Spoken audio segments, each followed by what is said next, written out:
station of decapitation without your head. Welcome to the station of decapitation without your head. I'm Nasty Neil, and I'm joined by Katharine King So. She plays Charlie in Bloodthirsty, which is on VOD right now. It's very cool to have you here. Hi, thanks for having me. Yeah. For people who don't know, can you give them an idea of what Bloodthirsty is about? Yeah, so in a nutshell, the main character, Gray, I play her girlfriend, Charlie. She's like this pop star who sort of had a really successful album, and she feels a lot of pressure to follow up and produce that like sophomore album. And her answer to that pressure is to go and work with this somewhat suspicious music producer, sort of in the middle of nowhere in the woods. He has like his studio and his own private mansion. And years ago, he was accused of murder, but he was acquitted. And so my character, Charlie, has rightfully some doubts about going and working with this person, but Gray's like very sure that he's going to sort of push her to that point where she'll create really good music. And so we head out to this mansion in the middle of nowhere. And obviously, as in any horror film, things sort of start to derail. And we learn a lot about what Gray's been keeping under the surface. I don't know how many spoilers you want. It's fine by me, but, I don't know how many spoilers they want. Yeah. But it's hard to talk about a movie without, having some spoilers out there. For sure. Yeah. So basically Gray sort of through her work with Vaughn, the music producer, and discovering more about her music, she also discovers that she's a werewolf. Spoiler. And so my character is sort of trying, I guess, to almost pull her back or like save her a bit from this sort of emotional, like, destruction that's happening, and is noticing all of these changes in her partner's behavior that are becoming really scary and really different. And so that's kind of like the big push and pull in our relationship, is like our relationship starts to crumble. She also is like discovering more and more about being a werewolf. And so do things end well for you when you're dating a werewolf? That's a question. That's a question many people have asked. Yeah. Yeah. Well, yeah. But I like, even if you took out the horror elements, well, it's kind of like if you took the idea of what you do for your art, like the sacrifices in relationships, getting into your emotions, but it's amped up and made into a horror movie. Yeah. I think that was something that was very easy for all of us, actors working on the project, and even the director too. It's because there's so many parallels between what we go through literally to be artists and kind of the sacrifices you make and how much you put into your work, and sort of like, how does that affect your life? How does that affect your personal relationships? It's a very universal thought in some ways, although, we don't all experience turning into a wolf at nighttime. Sure. Yeah, no. So how did you get involved? Well, it's kind of a cool story. Amelia, actually, we both studied film production at Mel Hoppenheim at Concordia in Montreal. She was a bit ahead of me. And so we'd sort of been on each other's like periphery for a while. And she had seen my web series and different work. Had done acting since like we graduated, and I guess had been really supportive of my work. And I had been a super big fan of her work as well, and had really been noticing that she was sort of, one of those people from film school who was going on to really like, do it, so to speak, and carve out her own space, and especially in her own genre, and doing a lot of horror. And so, yeah, we were sort of really aware of each other's work, and she asked me to audition for Charlie, and I just kind of, it went from there. And I think we both sort of got called onto the project relatively, like, pretty far along in pre-production. And so we were sort of, one day I didn't know if I was going to be working on this film. And like a week later, I was in Edmonton in the middle of winter shooting. So it all kind of happened really quickly. But I think that there was already an established trust because we had sort of seen each other's work and like knew of each other and stuff like that. So it felt very comfortable like jumping into this project with her for sure. Speaking of the cold, are you from Canada? Are you used to that weather?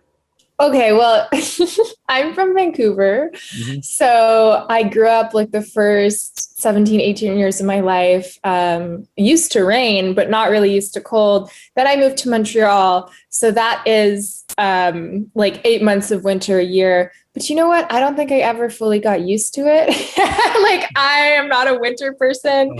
And yeah, it was great filming in Edmonton. And I think we really like had such a lovely crew of close-knit people. I definitely, it was kind of almost like another parallel because we were staying out in this hotel in the middle of winter that was sort of pretty far removed from like Edmonton proper. And then the movie is set in like this mansion pretty far removed from like everything else. And so we, in a way, sort of were really able to focus on that aspect of the film because we were kind of living it in certain ways. It was kind of like quarantine, pre-quarantine in a way, just because we were like pretty isolated. Did you film before COVID? We were so lucky. I think we finished in February. And then I think I went to LA for a month, but like literally we finished filming right before lockdown. Mm-hmm. And then they were able to sort of do the whole post-production through COVID and everything. But I mean, if it had been pushed a month or two later, like this film might not have ever been made. It's pretty crazy to think about. It's last year in February, I produced my first feature, and congrats! Right before COVID, and we didn't get everything. We still need to finish them. Oh, really? So, how much do you have left to film? Some scenes, but there's like an assembly cut. I'm a co-producer, but yeah, it's stressful. It's post-production is stressful enough already without complications of a global pandemic. So right, yeah. Congrats on in the grand scheme of things, making a movie is less important than everyone being healthy. So that's why I try to. How much do you sacrifice for your craft? Right. So speaking of the cold, though, there is a scene where you're dragged in the cold, and I when I was watching that, I was wondering how was that to film? Yeah, so that was cold. Yeah.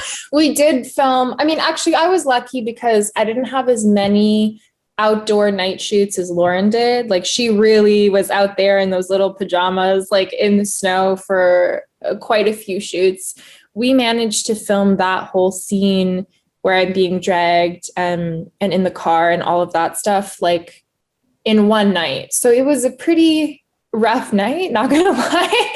And it was genuinely very cold and I was genuinely being dragged around on ice. But luckily it didn't go on for a super long time. And it was just funny because I had so many prosthetics and like blood and it gets really sticky. And I was like cold and everything that you almost become a little bit like delusional. Do you know what I mean? Like you feel so weird. You're talking to like a crew person who's just like there in a coat, totally clean. And then you're next to them covered in blood, just like, feeling totally crazy. And it's like, you're having a sandwich. Like it's so surreal, Yeah. When you said you're in a hotel, like out in the middle of nowhere, was there anyone else staying there that like, saw any of that? Like someone dressed as werewolf or someone? It's funny.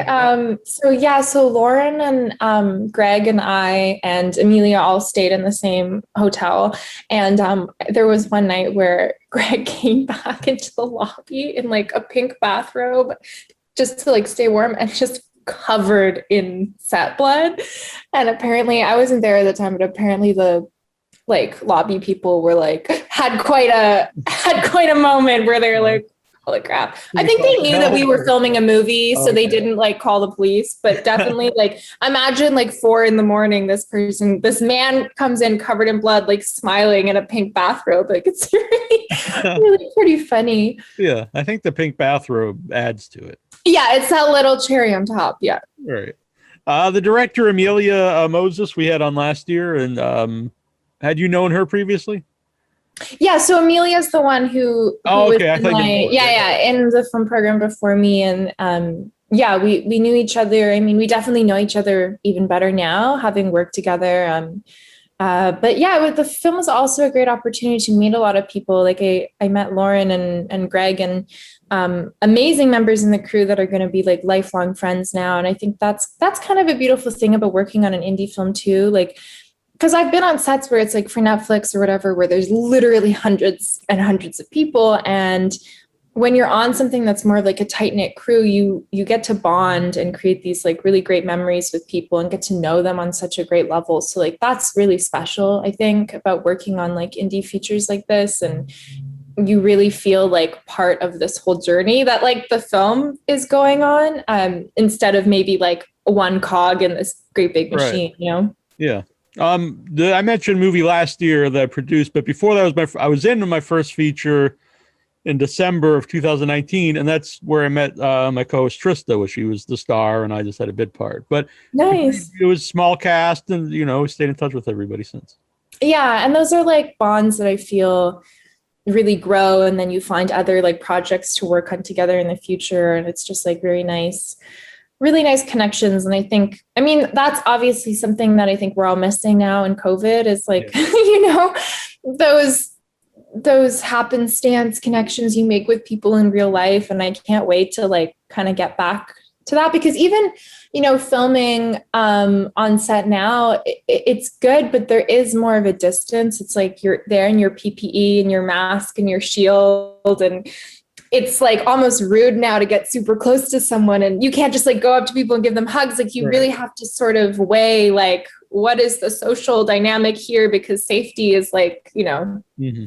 first and foremost. But it's great that they're finding ways at all to be shooting and have been pretty ingenious and kept things pretty safe for us. So Yeah. Now, you mentioned Amelia does horror movies, and I assume she's a horror fan. Are you a horror movie fan? I am a fan, but I'm also like very scared. So I think for me, I love like a thriller that is a bit more like psychological, but I also love like Mario Bava films. They're very like lush, sort of like visuals, and like this whole other aspect to horror. And I think horror has also been something that's been calling me more and more. I have like an erotic thriller coming out in the next few months called Voyeurs with Amazon. And it just seems to be like really recurring, and also in my own work, like I write and produce and stuff too. It's been more and more relevant to me. And I think it's such a beautiful way to sort of have a discourse on society and the world and like so many like deep parts of us. And so I think like my relationship to horror is like kind of evolving in a way as well. Yeah, I think that's at the heart of not all genre film, all genre like sci-fi and horror, but a lot of it is about other things. So you could talk about other things within the genre of the story you're telling. Exactly, and I think it's such a beautiful like varied genre, and has been able to like accomplish so many new ideas and like new concepts in the past and stuff, and that's really exciting to me as well. Mm-hmm. Now you mentioned, and I saw on your IMDb that you've directed a couple things and you produced a lot, and also did effects on things. So, which came first? Did you want to become an actor? Did you want to direct, or did you want to do effects, or are they all kind of combined? Well, that's a great question. When I was growing up in Vancouver, I think acting was always the goal, and I did it like through high school and stuff, and then I ended up taking a really big break for big break for my lifespan. So for like 6 years, I didn't act at all, and I got a degree in film production, and I was working behind the scenes, and I literally did, like when I say everything, I pretty much worked like I was like being a grip, an AD, like I would do craft, I was producing, I did visual effects, like I literally worked in every aspect. And then I sort of got back into acting after years, and it was really cool because I think I was able to rediscover this thing that I'd always had love for, but as an adult and as a career, as opposed to, obviously your relationship to anything shifts between when you're 16 and when you're an adult. And so Yeah, I was able to get back into acting, and I think in a lot healthier of a way too, because you're able to like put some distance and not die of whatever if you don't get an audition, like you're able to just like have more maturity with it. And I was super fortunate to pretty quickly be able to make a career out of it and be working on projects like this that are very rewarding and very interesting to me. Do you think working on the other aspects of movies, directing, producing, effects and stuff, does that also help you as an actor? I think that anything that like informs the process of filmmaking is going to help in some way, because it's you're understanding this like beautiful art form from just different directions. I think for sure, sometimes like producing and directing, it can make you maybe like overthink things a little bit. But I think if you can kind of compartmentalize like when you're working on different aspects, that can help.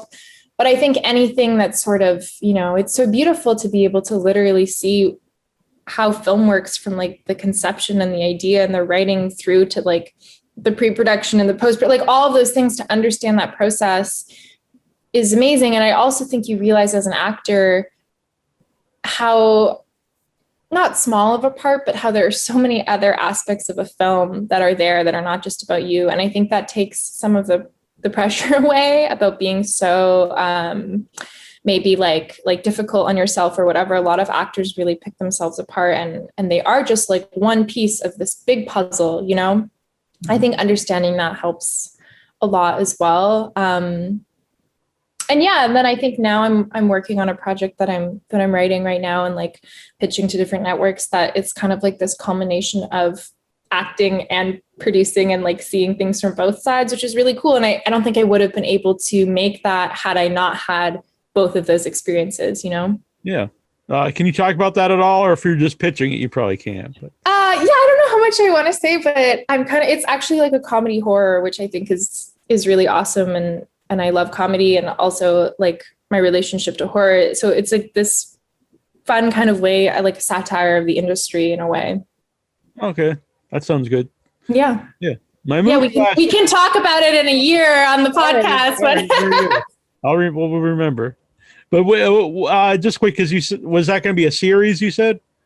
Yeah. Right now I'm pitching it as like a 30-minute TV show. Yeah. I've had a few people on who tell me that's really the way to go, because the rise of the streaming sites, they all need content. And a stream has more, a series would have more content than, if you. Oh, interesting. Yeah, good point. Yeah. Versus like a film, you mean? Yeah. Yeah. Just, time wise. I know. It's crazy to see how much like distribution of film has changed.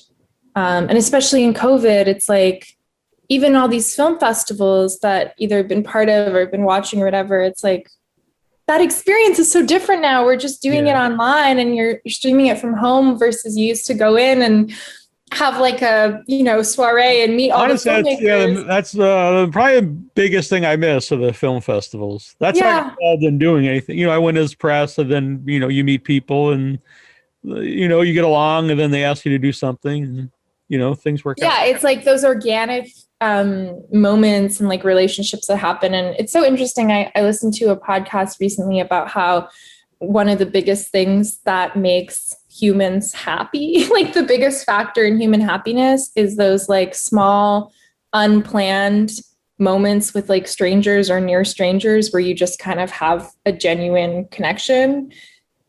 And then I was like, man, that's hard in COVID. Yeah.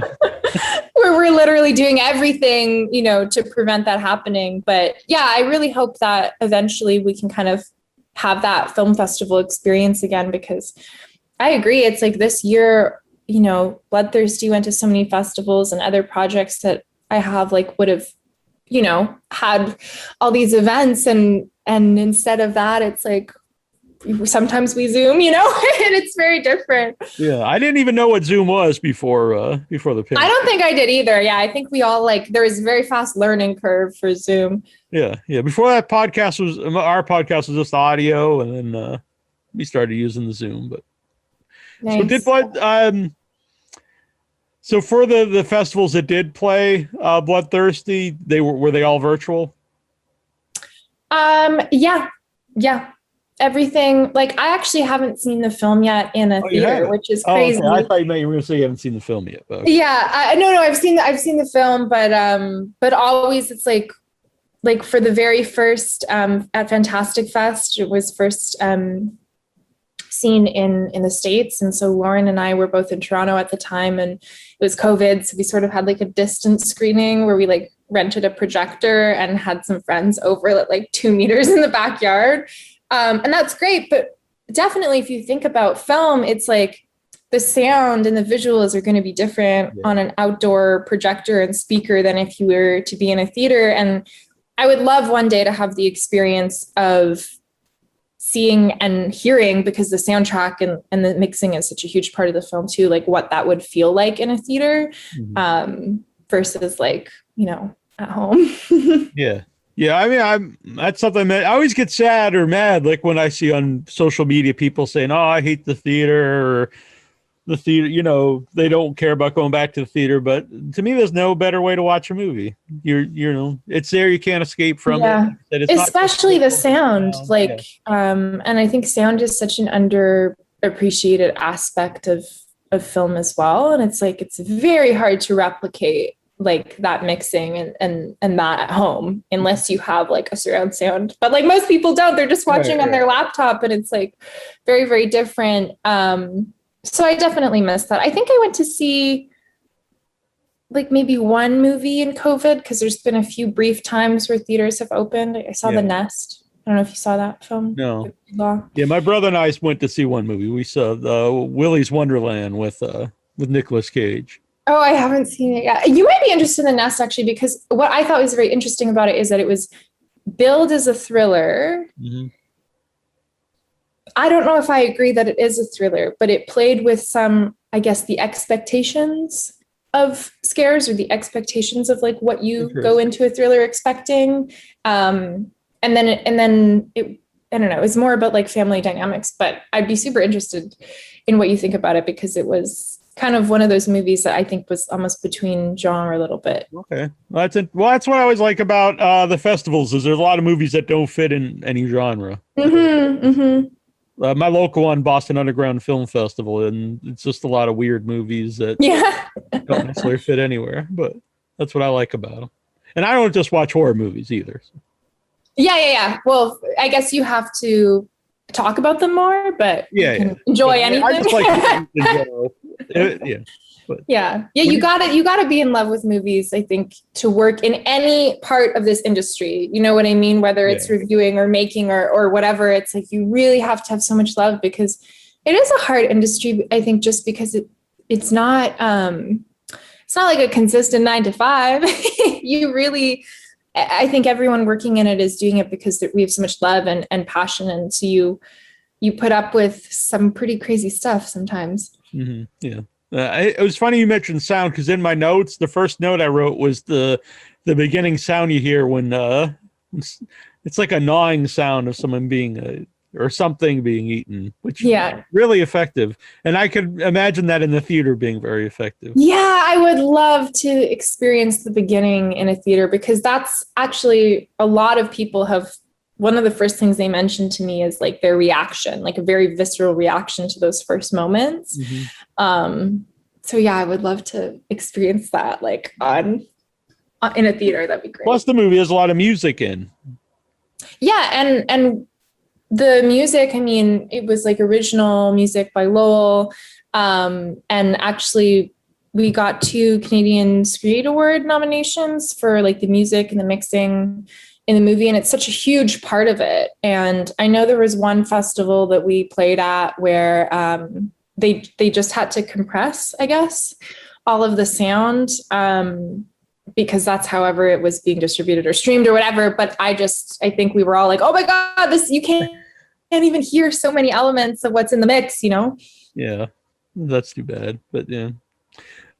So where can people follow you? Not to your home in Canada, but please don't come across the border.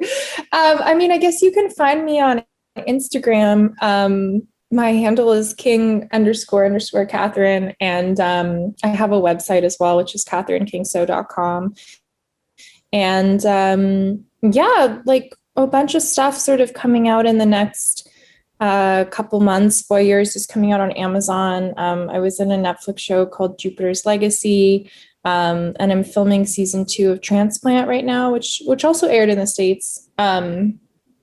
Yeah, so lots of stuff. And then I was working on a video game all of the last year, doing mocap and performance capture as Batgirl in Gotham Knights. So I don't know how long it'll be till that comes out, because the video game pipeline is even mind-boggling to me.